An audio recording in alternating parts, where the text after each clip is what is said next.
Hello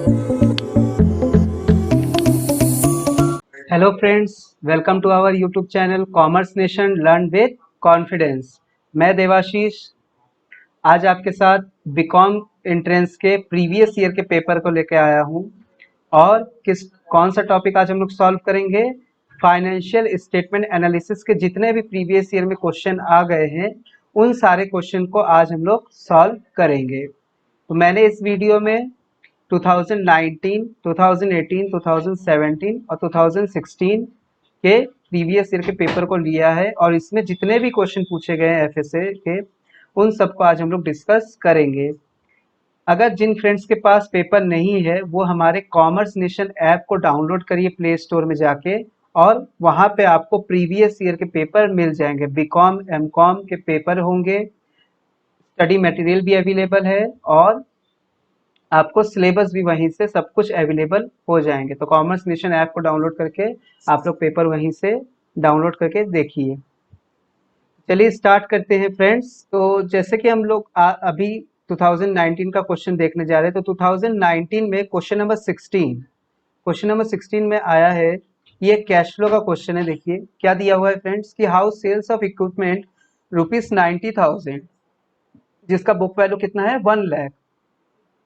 book value 1 lakh है लेकिन cell हुआ है 90,000 में, तो should be shown in the cash flow statement. तो क्या होगा फ्रेंड्स, आप लोग बताइए कमेंट बॉक्स में, वीडियो को पॉज करके कमेंट बॉक्स में कमेंट करिए कि बुक वैल्यू दिखाएंगे 1 लाख कि 90,000। ठीक है, कम ऑन फास्ट फ्रेंड कि किसको आंसर दिखाएंगे हम लोग, 1 लाख कि 90,000।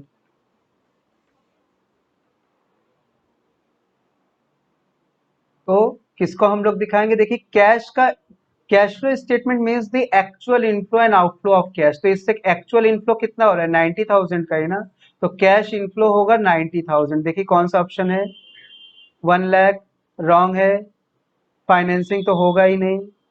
Cash inflow from investing activity ₹90,000, cash inflow from investing ₹10, ये गलत है। तो सही ऑप्शन ये होगा। चलिए आगे बढ़ते हैं friends. Which one of the following statement is false? कौन सा स्टेटमेंट फॉल्स है? Cash flow statement is based upon cash basis of accounting, सही बात है। Cash flow statement is based upon accrual basis of accounting. Increase in the amount of creditor is a source of cash in cash flow statement. Increase in the amount of debtor result in decrease in cash. Increase in amount of debtor result in decrease in cash and cash flow statement. तो क्या हो जाएगा friends, जल्दी से बताइए आप लोग कौन सा वाला ऑप्शन होगा इसमें, कौन सा वाला इसमें से फॉल्स है?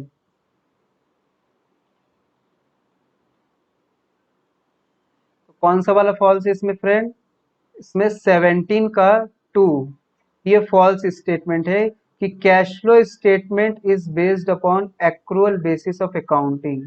ठीक है फ्रेंड्स, समझ में आ रहा है कि कैश फ्लो सेकंड वाला ऑप्शन जो होगा आपका इसमें गलत स्टेटमेंट है।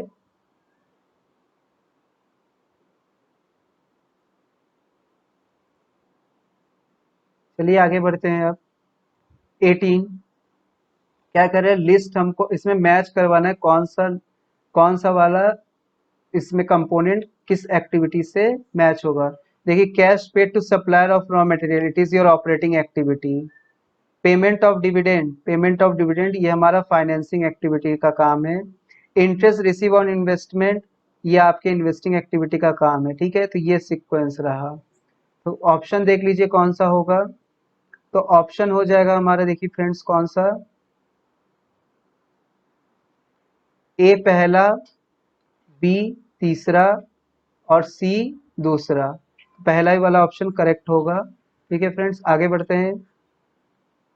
If the net operating profit of the business is ₹90,000 and the debtor have decreased during the year by ₹40,000, तो कैश फ्रॉम ऑपरेशन कितना हो जाएगा?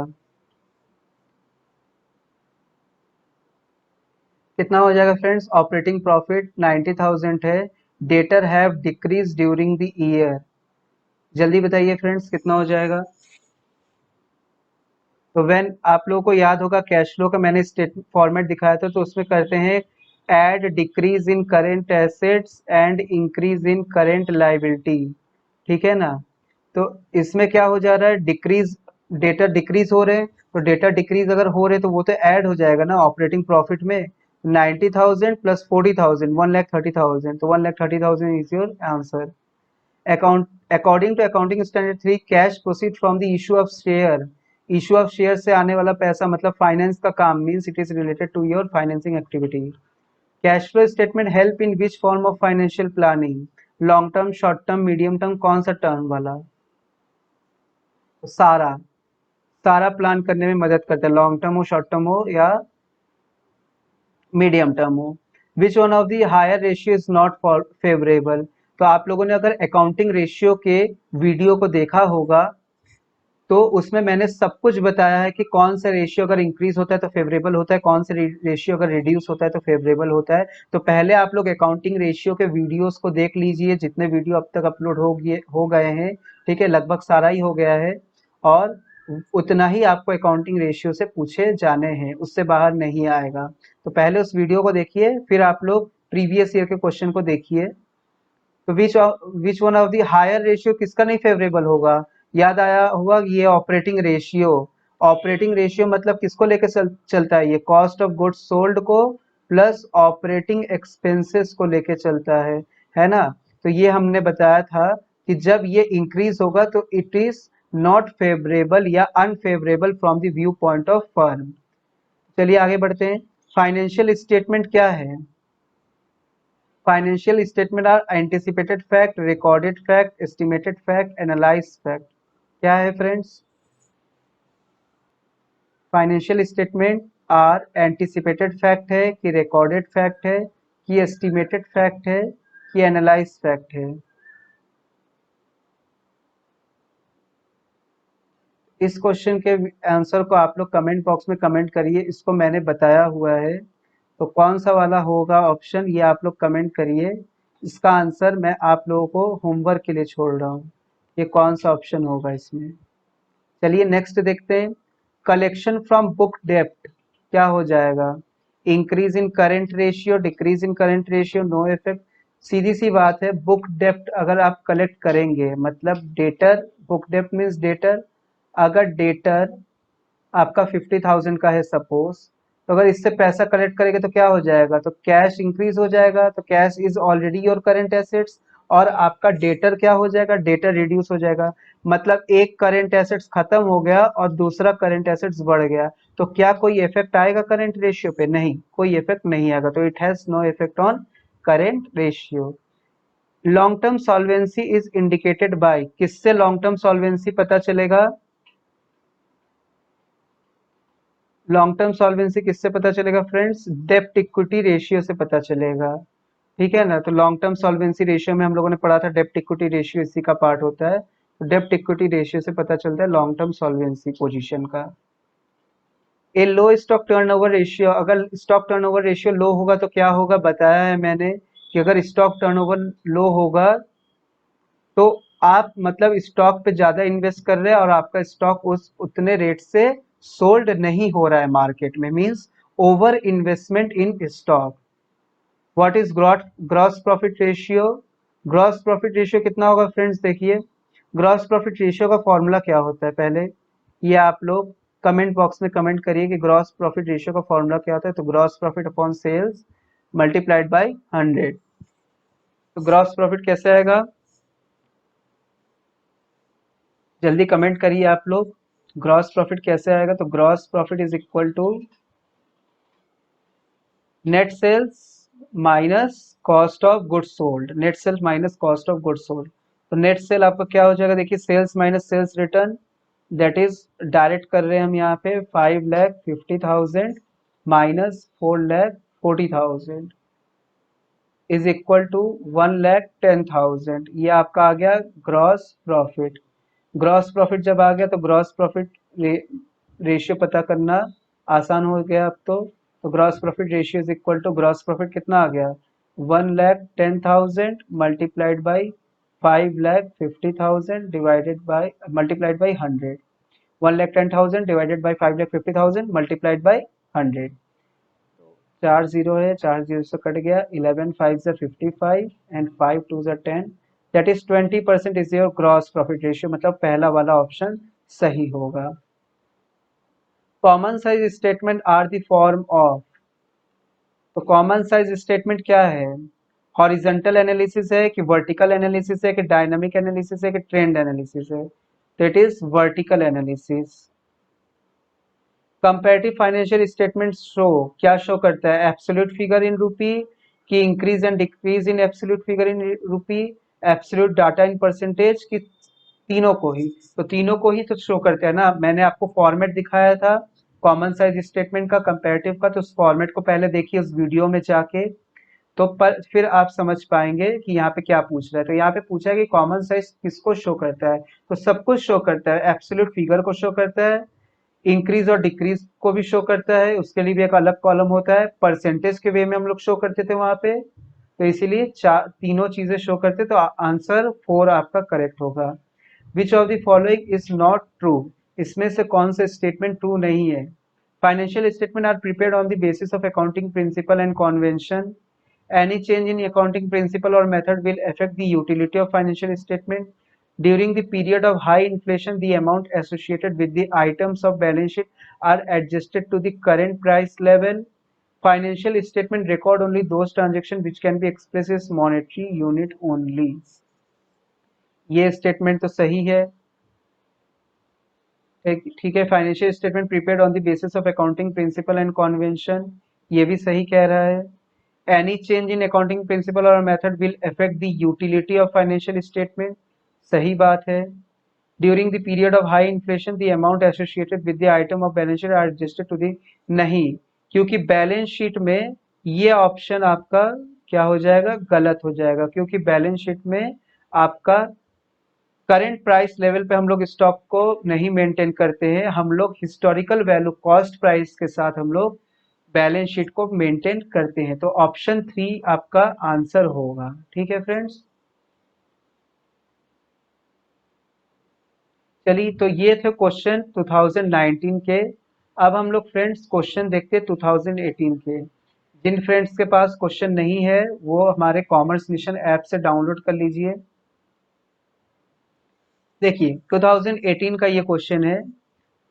देखिए 3 सेट आते हैं बीएचयू में, चाहे वो एमकॉम के हो या बीकॉम के हो।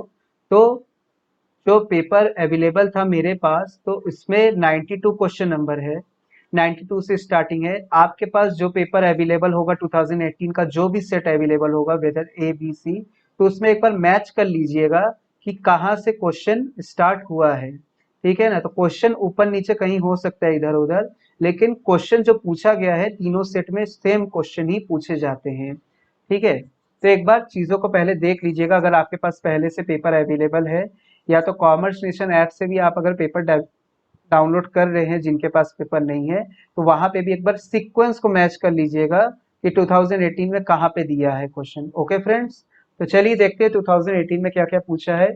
A financial statement that show both the rupee and percentage, अभी बताया हमने कि 2019 के पेपर में ही एक क्वेश्चन पूछा था कॉमन साइज के बारे में, कि उसमें कौन सा आपका नहीं शो करता है, मतलब किस में नहीं शो करता है। तो एब्सोल्यूट फिगर भी शो करता है, एब्सोल्यूट फिगर को परसेंटेज में भी शो करता है, और इंक्रीज डिक्रीज वैल्यू को भी शो करता है। तो यहाँ पे क्या पूछ रहा है? A financial statement that show both rupee and percentage, मतलब एब्सोल्यूट फिगर और परसेंटेज वैल्यू दोनों को ही शो करता है, वो कौन सा है? तो it is your common size statement. ठीक है, अब क्वेश्चन, नेक्स्ट क्वेश्चन देखिए friends 93, which one of the following statement is not true? Financial statement are important source of information to shareholder and stakeholder, बात सही है ये। Return on equity and earning per share are one of the same thing, return on equity and earning per share are of the same thing. आगे पढ़ ले। In calculating acid test ratio inventory is not included in current assets. डेब्ट equity ratio is a measure of long term solvency of firm. देखिए friends ये सही बात है, ये भी सही बात है, ठीक है, ये भी सही बात है। यानी कि गलत फिर क्या हो गया? रॉन्ग, रॉन्ग पॉइंट ये। तो पूछा है क्वेश्चन में कि नॉट ट्रू, तो नॉट ट्रू कौन सा हो गया? ये return on equity and earning per share same चीज नहीं है ये। ठीक है फ्रेंड्स, तो चलिए आगे बढ़ते हैं। एक पूछा है, देखिए फ्रेंड्स इसमें क्या है, DuPont analysis is related to, DuPont analysis is related to, किससे रिलेट होगा ये बताइए। हम लोगों ने डिस्कस किया है इसके बारे में भी। तो ड्यूपॉन्ट एनालिसिस ये आपका return of return on investment या रिटर्न ऑफ अर्निंग से ही रिलेटेड है, इसी का ही एक्सटेंडेड वर्जन है ड्यूपॉन्ट एनालिसिस। ड्यूपॉन्ट एनालिसिस में हम लोग क्या देखते हैं, नेट प्रॉफिट को देखते हैं, एनालाइज करते हैं। तो इट एनालाइज द प्रॉफिट, ये 94 का बी ऑप्शन होगा। Next question, inventory turnover ratio measure the relationship. अब ये क्वेश्चन तो आप लोगों को पता होगा अच्छे से, ठीक है।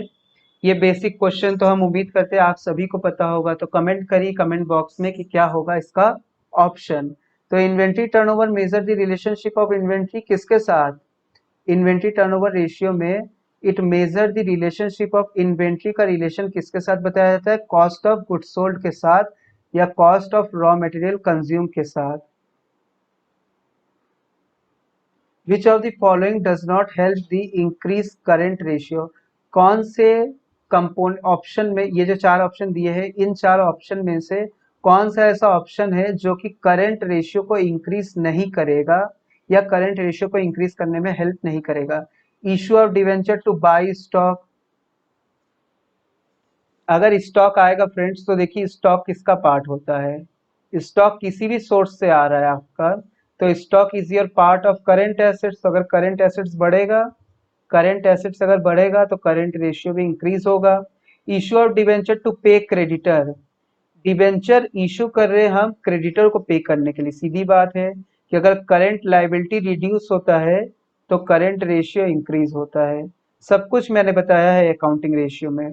तो हम बार बार आपको यही कह रहे हैं कि आप पहले अकाउंटिंग रेशियो के उन वीडियोस को देखिए, प्रीवियस वीडियोस को, जो कि ऑलरेडी अपलोड किए जा चुके हैं, तभी आप क्वेश्चन को सॉल्व कर पाएंगे। थर्ड देखिए, सेल ऑफ इन्वेस्टमेंट टू पे क्रेडिटर, इन्वेस्टमेंट सोल्ड कर रहे हैं क्रेडिटर को पेमेंट करने के लिए, तो क्रेडिटर अगर आप पे कर रहे हैं तो करंट लायबिलिटी रिड्यूस हो रहा है और करंट रेशियो क्या हो जाएगा, इंक्रीज हो जाएगा। Availing bank overdraft two by machine, अब बैंक ओवरड्राफ्ट अगर आप दे रहे हैं तो इससे देखिए क्या हो जाएगा फ्रेंड्स, बैंक ओवरड्राफ्ट, तो बैंक ओवरड्राफ्ट आपका करंट लायबिलिटी होता है, तो करंट लायबिलिटी इंक्रीज हो रहा है क्योंकि आप बैंक ओवरड्राफ्ट दे रहे हैं, तो करंट लायबिलिटी अगर इंक्रीज होगा तो करंट रेशियो रिड्यूस होगा। ठीक है, तो क्या पता चला हमको फ्रेंड्स, फिर से एक बार रिकॉल कर ले, करंट एसेट्स बढ़ेगा तो करंट रेशियो बढ़ेगा, करंट एसेट्स बढ़ेगा तो करंट रेशियो बढ़ेगा, करंट लायबिलिटी अगर बढ़ेगा तो करंट रेशियो रिड्यूस होगा।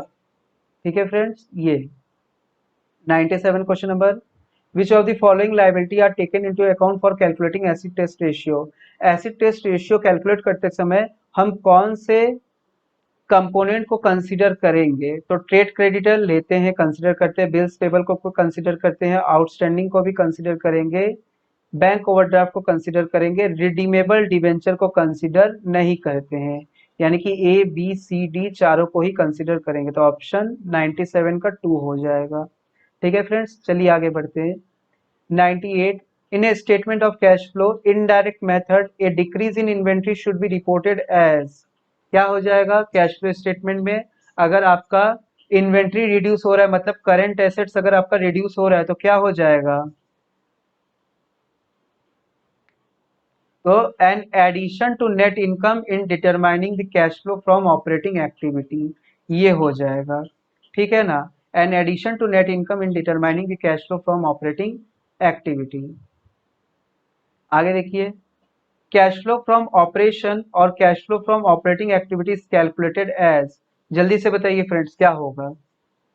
चारों ऑप्शन दिए हैं, net profit plus increase in current assets होगा, कि net profit plus decrease in current liability होगा, कि ऑपरेटिंग प्रॉफिट प्लस और minus adjustment in current assets and current liability होगा, कि नेट प्रॉफिट आफ्टर टैक्स होगा।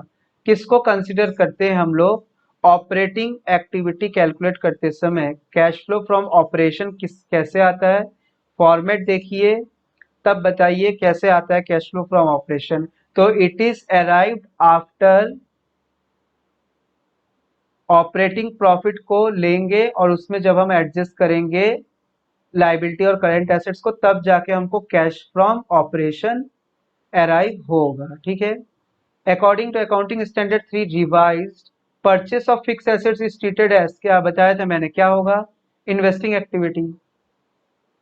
Which of the following is the example of non cash expenses. Non cash expenses क्या है friends, depreciation is your non cash expenses.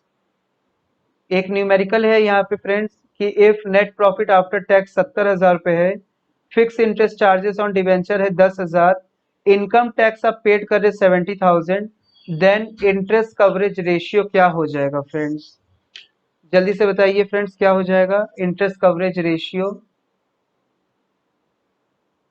कुछ याद आ रहा है friends, क्या हो जाएगा इसमें इंटरेस्ट कवरेज रेशियो क्या। तो इंटरेस्ट कवरेज रेशियो हम लोगों ने पढ़ा था net profit before interest and taxes divided by fix interest charges. Fix interest charges याद आ रहा है कुछ फॉर्मूला। तो net profit before interest taxes, यहाँ पे तो आफ्टर दिया तो पहले बिफोर बनाना पड़ेगा हमको। तो 70,000 प्लस ये 70,000 जोड़ दिया, प्लस बिफोर टैक्स भी है तो टैक्स को भी जोड़िए, डिवाइडेड बाय क्या करेंगे फ्रेंड्स यहाँ पे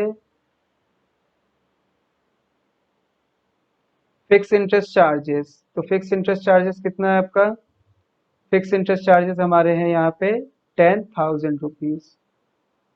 तो 1,50,000 डिवाइडेड बाई 10,000 डिवाइड करेंगे यहाँ पे तो क्या आ जाएगा आंसर 15 टाइम्स। ठीक है फ्रेंड्स। तो 102 का ऑप्शन 15 टाइम्स देखिए कौन सा दिया है, ऑप्शन 4। अब एक क्वेश्चन ये है फ्रेंड्स कि read the following illustration carefully and answer the question from 103 and 104 below is the information available. तो 103 का 104 का क्वेश्चन देखिए क्या है। ड्यूरिंग द ईयर यहाँ पे कुछ इन्फॉर्मेशन और भी दिया है, ये रहा, और during the year machinery costing ये भी दिया है ऑप्शन, और 103 104 का क्वेश्चन हमको सॉल्व करना है। तो फ्रेंड्स मेरे पास जगह तो नहीं है, इसीलिए अगर आप तो क्वेश्चन नंबर 102 सॉल्व कर लिए तो मैं इसको इरेज करता हूँ और इसी जगह पे बताने जा रहा हूँ आपको क्वेश्चन नंबर 3 और question number 4।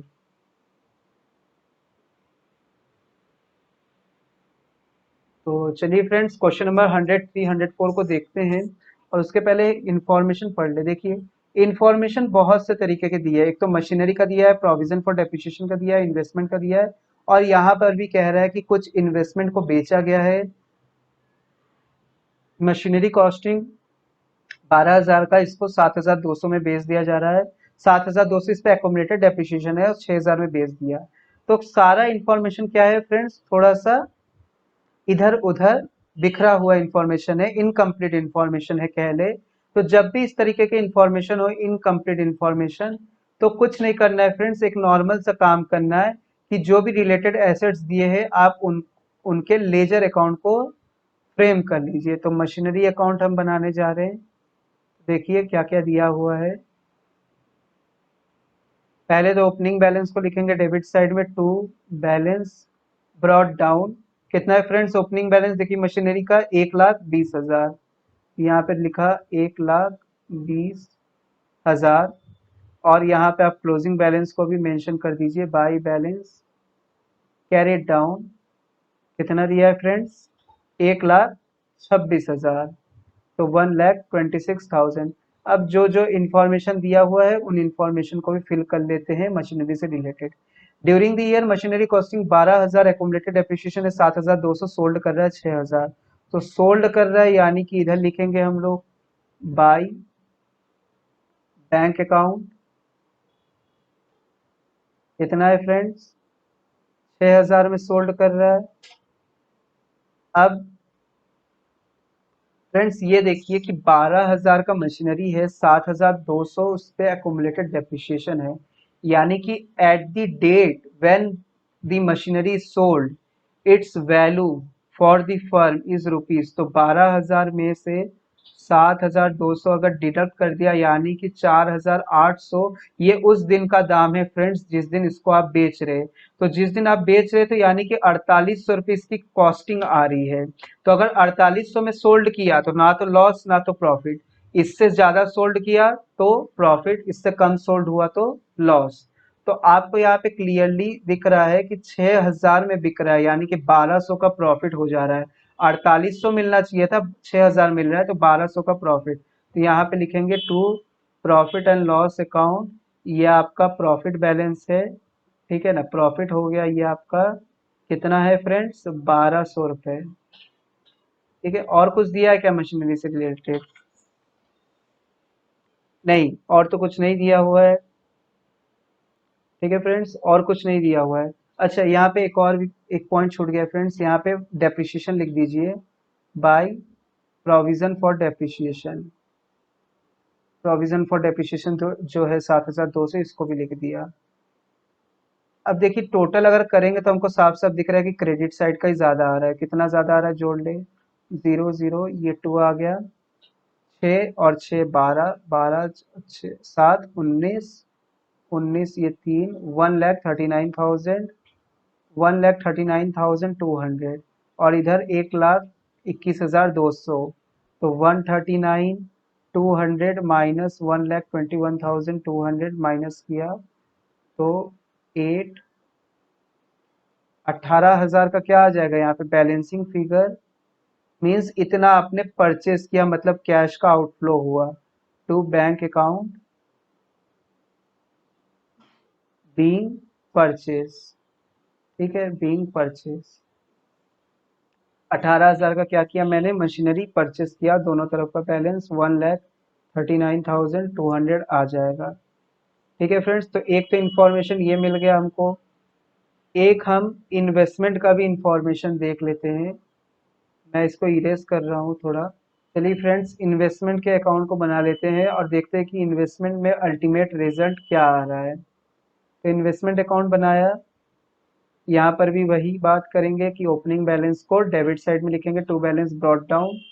To balance brought down कितना है फ्रेंड्स, 1,02,000 रुपये दिया हुआ है। यहाँ पे by balance carried down means your closing balance of the current year is 84,000. Now the question said that कि इन्वेस्टमेंट क्या किया जा रहा है कि सोल्ड किया जा, during the year the company had sold 40% of its investment held by it beginning of the year at a profit of 25,000। मतलब बिगिनिंग में जितना इन्वेस्टमेंट है उसका 40% क्या कर रहे हैं आप, सोल्ड कर रहे हैं 25,000 रुपये बढ़ा के प्रॉफिट पे। तो बिगिनिंग पे कितना है, 1,02,000, 1,02,000 का 40% अगर हम निकालेंगे तो 0 0 कट गया, इसको 2 से काट दीजिए, 2 2 4, 2 5 10, देन 5 से इसको डिडक्ट किया, 5 2 10, 0, 5 4 20, 0 0। अब 0 0 2 4 8, 0, 40,800 के इन्वेस्टमेंट को आप सोल्ड कर रहे प्लस 25,000 प्रॉफिट लेके। ठीक है फ्रेंड्स, तो कितने का बिका ये, 65,800, यही बिका है ना फ्रेंड्स। तो यहाँ पे आप लिखेंगे बाय बैंक, मतलब जो सेलिंग प्राइस है 65,800, और यहाँ पे प्रॉफिट पे बेच रहे हैं ना, तो यहाँ पे लिखेंगे इसको by profit and loss account, कितना, 25,000 रुपये। अब देखिए बैलेंस किस किस साइड आ रहा है फ्रेंड्स, तो बैलेंस हम जोड़ लेते दोनों साइड का। तो एक तरफ आ रहा है 65 एंड 84, 65,800 है और 84,000 है, तो 0 0 8 4 5 9 और 8 और 6 14, 1,49,800। तो इधर आ गया 1,49,800। ठीक है, और यहाँ पे कितना आ जा रहा है फ्रेंड्स, 1,27,000। ठीक है, 1,27,000। तो 1,49,800 से 1,49,800 माइनस 1,27,000 को करेंगे तो क्या आएगा देखिए, 2 2 22,800। कम बैलेंस इधर आ रहा है, तो डेबिट में बैलेंसिंग फिगर आने का मतलब कि इतना आपने एडिशनल इन्वेस्टमेंट परचेस किया, to bank account additional investment purchase during the year. ठीक है फ्रेंड्स। अब क्वेश्चन क्या पूछा है आपसे कि एक तो ये पूछा है, देखिए पहला क्वेश्चन क्या पूछा है, what is the value of machinery purchase during the year. तो कितने का मशीनरी खरीदा ड्यूरिंग द ईयर, 18,000 का ना। तो 18,000 देखिए कहीं दिया है क्या ऑप्शन, हाँ ऑप्शन 3। अब क्वेश्चन नंबर देखिए क्या है, क्वेश्चन नंबर 4 है, what is the value, what is the cash flow from investing activity. अब इन्वेस्टिंग एक्टिविटी से कितने पैसे आए फ्रेंड्स, तो इसके लिए आपको एक इन्वेस्टिंग एक्टिविटी हम यहाँ पे दिखा दे। देखिए इन्वेस्टिंग एक्टिविटी हम यहाँ पे बना रहे हैं, कितना पैसा आया, देखिए कितना पैसा गया, 6,000 रुपये ये आया, 18,000 यहाँ पे गया, ठीक है ना। तो मशीनरी सोल्ड, मशीनरी से देखिए 6,000 आया माइनस 18,000 गया, तो यानी कि नेट पैसा कितना आउटफ्लो हुआ, 12,000 का। इन्वेस्टमेंट से देखिए फ्रेंड्स क्या हो जा रहा है, 65,800 जा रहा है, अरे सॉरी 65,800 का कैश इनफ्लो हो रहा है और 22,800 का एडिशनल इन्वेस्टमेंट आप कर रहे हैं, ठीक है। तो 65,800 का इनफ्लो, 65,800 का इनफ्लो, 22,800 का आउटफ्लो, तो क्या हो जाएगा,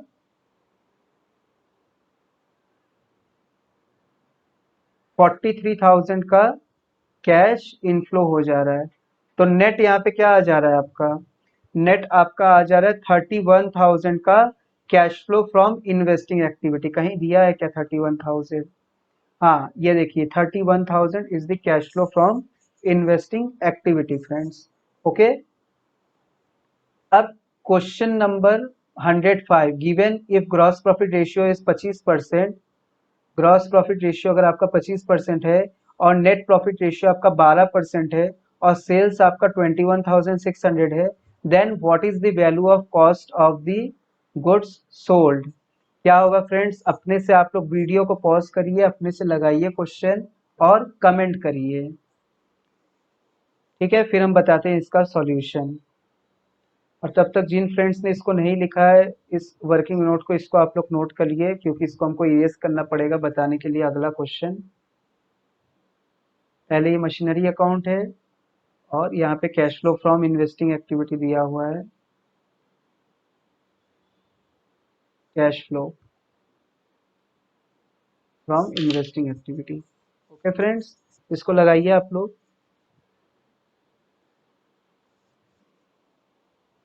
चलिए अब हम इरेज कर रहे हैं इसको ताकि हम आपको अगला क्वेश्चन बता पाए, क्योंकि थोड़ा सा मेरे पास स्पेस का कमी है यहाँ पे। चलिए फ्रेंड्स अगले क्वेश्चन को देखते हैं।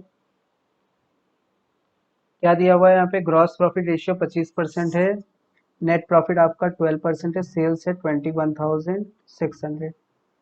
तो एक इम्पॉर्टेंट पॉइंट बताते हैं आपको कि यहाँ पे जो दिया हुआ है ग्रॉस प्रॉफिट ये 25% दिया हुआ है और इसमें कुछ नहीं बोल रहा है कि कॉस्ट ऑफ गुड्स सोल्ड पे है कि सेलिंग प्राइस पे है। जब कुछ ना बोले तो हम मान के चलेंगे कि ये सेलिंग प्राइस पे है।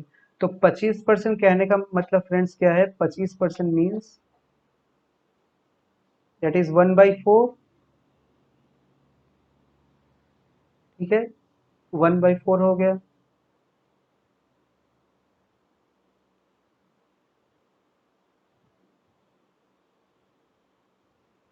यानी अगर सेल्स आपका 4 है तो प्रॉफिट कितना है, 1 है, ठीक है, ये सेल्स है, ये आपका क्या है, प्रॉफिट है, ठीक है फ्रेंड्स। और हमको यहाँ पे कॉस्ट ऑफ गुड्स सोल्ड पता करना है, तो कॉस्ट ऑफ गुड्स सोल्ड क्या हो जाएगा यहाँ पे, तो cost of goods sold is equal to sales minus profit. तो सेल्स 4 है, यहाँ पे -1 कर ले तो दैट इज 3 आपका कॉस्ट ऑफ गुड्स सोल्ड। तो इसको ऐसे हम लिख सकते हैं कि if sales is 21,600 and cost of profit is, then क्या शो कर रहा है, if sales is 21,600 and profit is then क्या है आपका, प्रॉफिट इज देन 1 है, then cost of goods sold. तो देखिए फ्रेंड्स जो चाहिए, जो रिक्वायरमेंट है उसको हम लोग न्यूमरेटर में रखते हैं। तो 21,600 के हेल्प से multiplied by cost of goods sold चाहिए, तो कॉस्ट ऑफ गुड्स सोल्ड क्या माना हम लोगों ने, 3, तो 3 न्यूमरेटर में गया, जो रिक्वायरमेंट है जो फाइंड आउट करना है उसको न्यूमरेटर में रखना है, जो गिवन वैल्यू है या जिस वैल्यू के बेस पर हम निकाल रहे हैं उसको जो माना उसको डिनोमिनेटर में रखना है। तो सेल्स क्या माने हम लोग 4, तो 4 को डिनोमिनेटर में डिवाइड करिए, 4 5 से 20, 4 4 से 16, 0 3 0 0 0 4 3 4 से 12, 3 5 से 15 16, 16,200 is your cost of goods sold. दिया है क्या कहीं पे? ये रहा 16,200 is your cost of goods sold. Okay friends, तो ये थे क्वेश्चन 2018 के। अब 2017 का पेपर देखते हैं हम लोग। देखिए 2017 में क्या पूछा है, which one of the following item is not taken into account while computing current ratio. बताइए, current ratio means current assets upon current liability. तो इसमें से कौन सा ऐसा है कि जो कि करंट एसेट्स नहीं होता है या करंट लायबिलिटी नहीं है इसमें से? देखिए ये रहा, या फर्नीचर क्या है, furniture is your non current assets, it is not your current assets. तो while calculating current ratio we do not consider furniture, क्योंकि ये आपका नॉन करेंट एसेट्स होता है। Which one of the following is not an operating expenses. बताइए इसमें से कौन सा ऑपरेटिंग एक्सपेंसेस नहीं है आपका? तो interest is your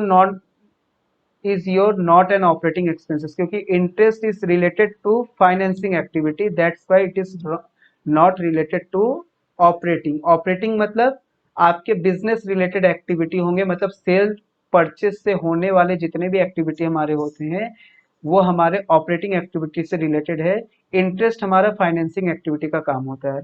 in calculating the return on share holder the denominator is, अभी मैंने फॉर्मूला बताया अकाउंटिंग रेशियो का, फॉर्मूला देखिए, ठीक है ना।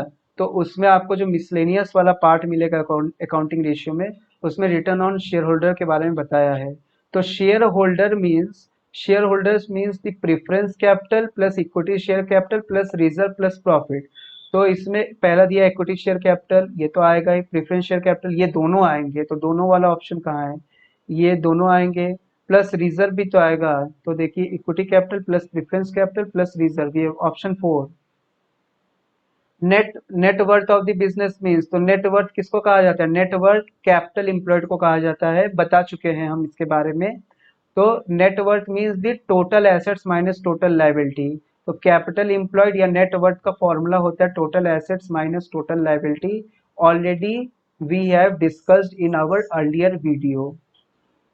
95, higher the ratio lower the profitability is applicable. जितना रेशियो ज्यादा होगा प्रॉफिट उतना डाउन होगा, किसमें? ऑपरेटिंग रेशियो, क्योंकि operating ratio cost of goods sold plus operating expenses upon net sale का बात करता है। तो अगर ये इंक्रीज होता है तो it is unfavourable for firm, and when it increases means it give low profit to the firm। तो ऑपरेटिंग रेशियो जब इंक्रीज होगा तो it result the lower profit to the firm. यहाँ पे देखिए क्या दिया है friends, given nominal value of share ₹10, number of share issues 10,000, total net profit 20,000, dividend paid 10%, what is the earning per share? Discuss हो चुका है, earning per share is equal to net profit divided by number of equity share. तो net profit क्या है आपका 20,000 and number of equity share आपका क्या है 10,000 इज इक्वल टू ₹2 पर शेयर। तो दो आंसर कहाँ दिया है ये, तो ये आपका ऑप्शन हो जाएगा। Dividing net sale by average debtor would add, बताइए क्या आएगा? ये किसका फॉर्मूला होता था? Net sale divided by average debtor, किसका फॉर्मूला है? तो डेटर टर्नओवर रेशियो का फॉर्मूला है। ठीक है, आगे देखिए क्वेश्चन क्या दिया हुआ है।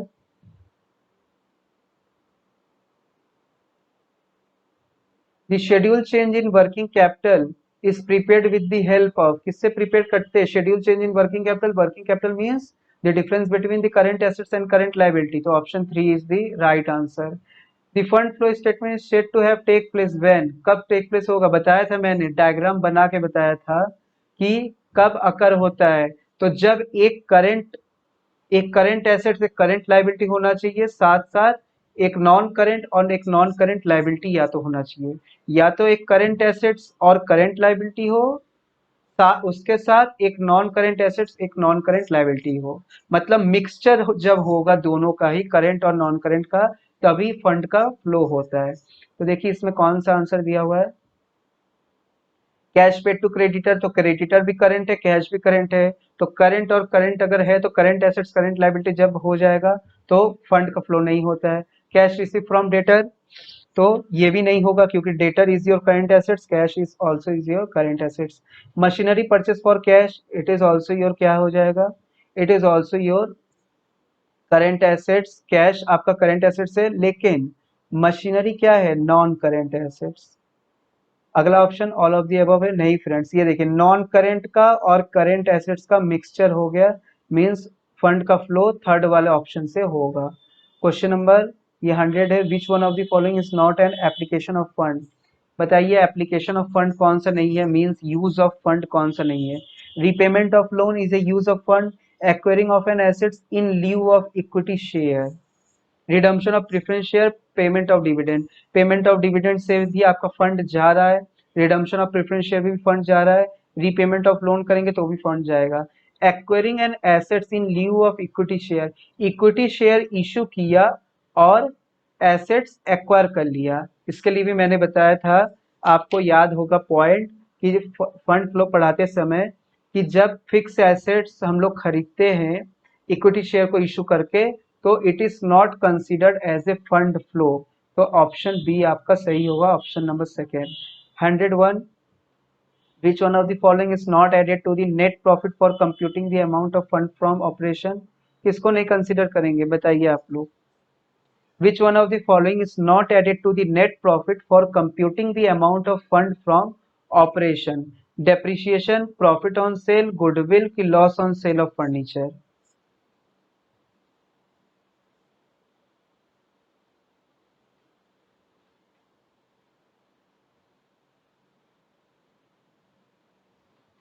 तो फंड फ्रॉम ऑपरेशन में हम लोग किसको नहीं कंसिडर करेंगे, profit on sale of plant को, क्योंकि फ्रेंड्स ये सारे चीजें ऐड होते हैं फंड फ्रॉम ऑपरेशन या फंड फ्लो फ्रॉम ऑपरेशन में। प्रॉफिट ऑन सेल ये माइनस होता है, पूछा है किसको ऐड नहीं करेंगे, तो इन तीनों को तो ऐड ही करेंगे ना, इसको किसको नहीं ऐड करते हैं, profit on sale of plant को, इसको लेस करते हैं हम लोग। तो option second is your right answer. 102, when total source of fund are more than the total application of fund then net effect is क्या हो जाएगा, बताइए इसका आंसर। जब सोर्स ऑफ फंड आपका ज्यादा हो जाएगा then total application of fund then net effect is क्या हो जाएगा, इंक्रीज इन वर्किंग कैपिटल। 102 का फर्स्ट वाला ऑप्शन सही है। विच of the following it's not a cash inflow, किससे कैश का इनफ्लो नहीं होगा फ्रेंड्स, तो सेल से पैसे आएंगे, इश्यू ऑफ डिवेंचर करेंगे पैसा आएगा, सेल ऑफ गुड्स करेंगे पैसा आएगा, परचेस ऑफ फिक्स एसेट से पैसा जाएगा। पूछा है इनफ्लो, इनफ्लो नहीं होगा, पैसा आएगा नहीं, तो परचेस ऑफ फिक्स एसेट से पैसा जाता है, आता नहीं है। Given total sale of 5,000, credit sale 2,25,000, total purchase rupees 2,48,000, credit purchase rupees 1,08,000 है, कैश ऑपरेटिंग 40,000 है, कैश फ्रॉम ऑपरेशन है, कैश फ्रॉम ऑपरेशन पूछा है कितना आएगा फ्रेंड्स। तो क्या क्या दिया हुआ है फ्रेंड्स, टोटल सेल दिया हुआ है, क्रेडिट सेल दिया हुआ है, टोटल परचेस दिया हुआ है, cash from operation, cash from operation होगा तो क्या क्या कंसिडर करेंगे फ्रेंड्स हम लोग, कितना पैसा आया मतलब कैश का इनफ्लो। देखिए टोटल सेल में से क्रेडिट सेल अगर 2,25 है तो कैश सेल कितना किया होगा, तो 5 लाख में से अगर 2,25,000 आपका क्रेडिट सेल है, ठीक है ना, 2,25,000 अगर आपका क्रेडिट सेल है तो आपका 2,75,000 क्या आ गया friends, it is your cash sales, ठीक है, 2,75,000। टोटल परचेस रुपीज कितना है फ्रेंड्स, 2,48,000। क्रेडिट परचेस अगर आपने किया 1,08,000 का, तो क्रेडिट परचेस अगर आपने किया इतने का, तो कैश परचेस कितना किया आपने, कैश परचेस कितना किया फ्रेंड्स आपने, उतना कैश आउटफ्लो हुआ होगा ना।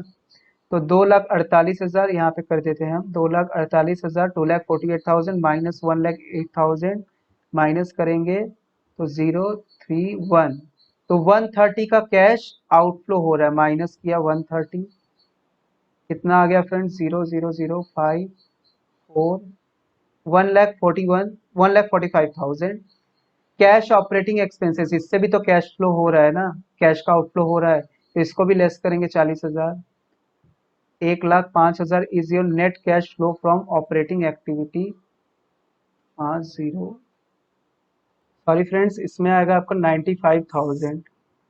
ठीक है, 1,45,000 में से, चलिए फिर से देखते हैं इसके बाद, 5 लाख में से क्या किया मैंने, 2,25,000 को क्रेडिट सेल को लेस कर दिया, तो कैश सेल मेरा कितना आ गया, 2,75,000। टोटल परचेस है 2,48,000 का, और इसमें से अगर क्रेडिट परचेस मैंने 1,08,000 का किया, ठीक है, क्रेडिट परचेस तो 1,30,000 आपका कैश परचेस है, तो लेस कर दिया, तो लेस करने पे कितना आया, 5, ये 4 और ये 1, ठीक है, 1,45,000। अब cash operating, cash operating expenses कितना है यहाँ पे, 40,000।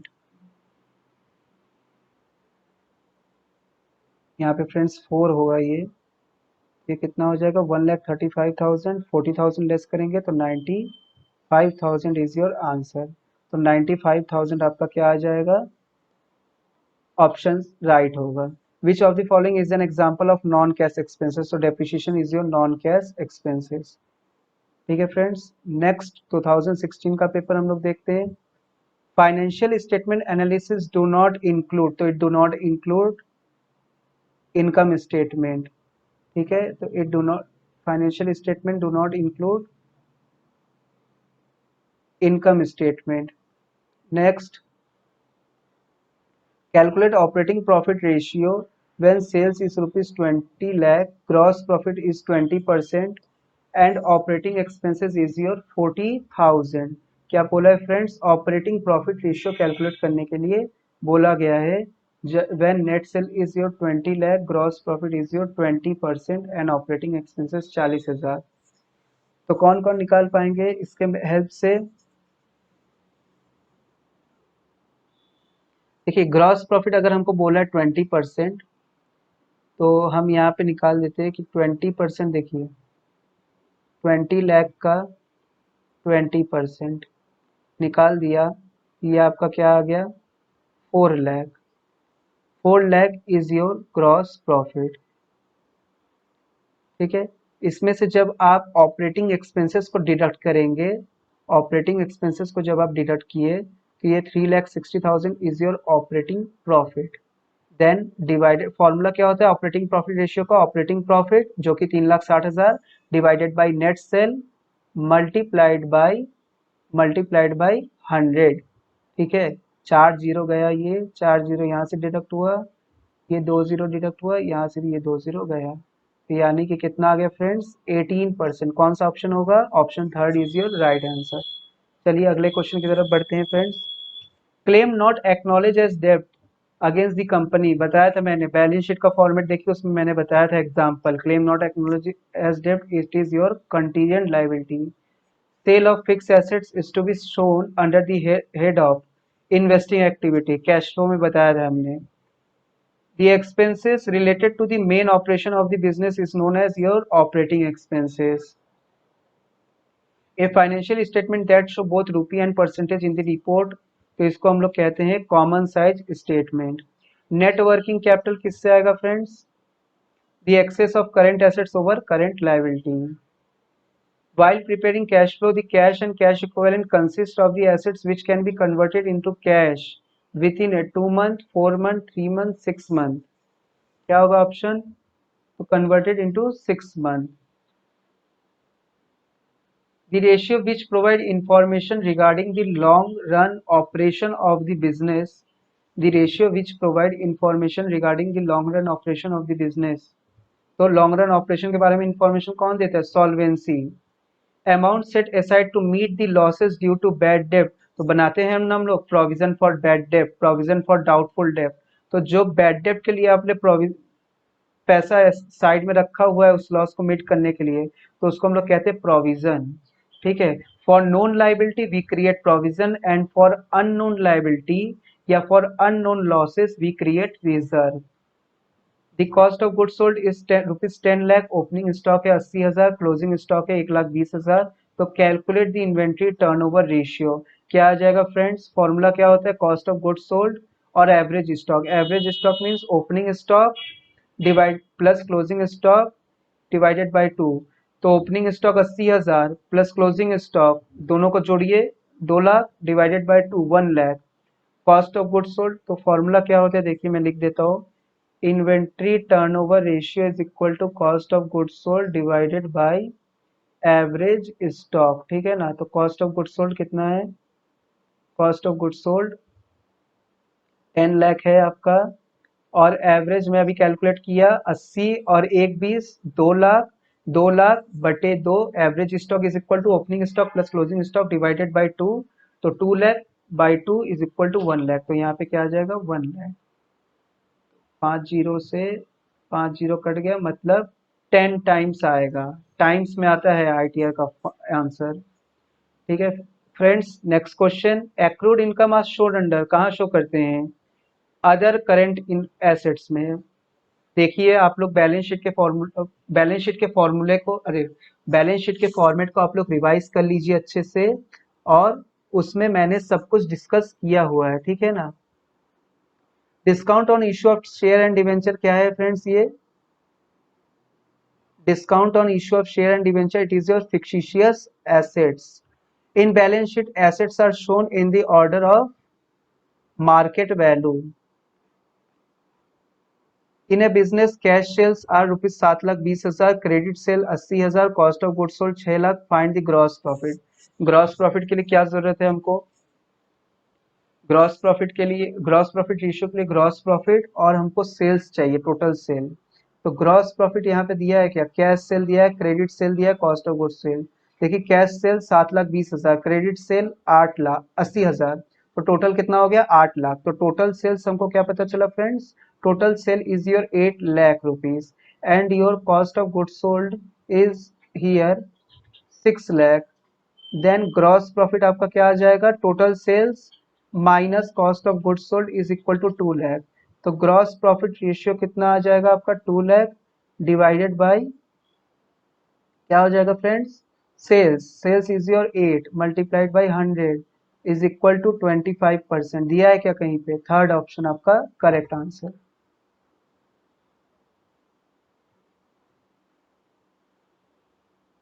ठीक है फ्रेंड्स, तो ये थे हमारे चारों ईयर के पेपर 2019, 18, 17, 16।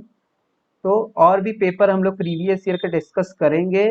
ठीक है, तो बने रहिए हमारे कॉमर्स नेशन चैनल के साथ। चैनल को सब्सक्राइब करिए, शेयर करिए। कॉमर्स नेशन ऐप को डाउनलोड करके आप प्रीवियस ईयर पेपर वहां से डाउनलोड करिए, और इन सारे क्वेश्चन को आप लोग अटेम्प्ट करिए। साथ ही और भी प्रीवियस ईयर के क्वेश्चन को आप लोग अटेम्प्ट करिए उन वीडियोस के हेल्प से जो कि अभी तक मैंने डिस्कस कर चुके हैं related to your financial statement analysis. ठीक है फ्रेंड्स, और प्रीमियम टेस्ट सीरीज को आप लोग परचेस करके प्रैक्टिस करना स्टार्ट कर दीजिए, क्योंकि टाइम बहुत कम है अब बीएचयू एंट्रेंस के लिए। तो ओके फ्रेंड्स, थैंक यू।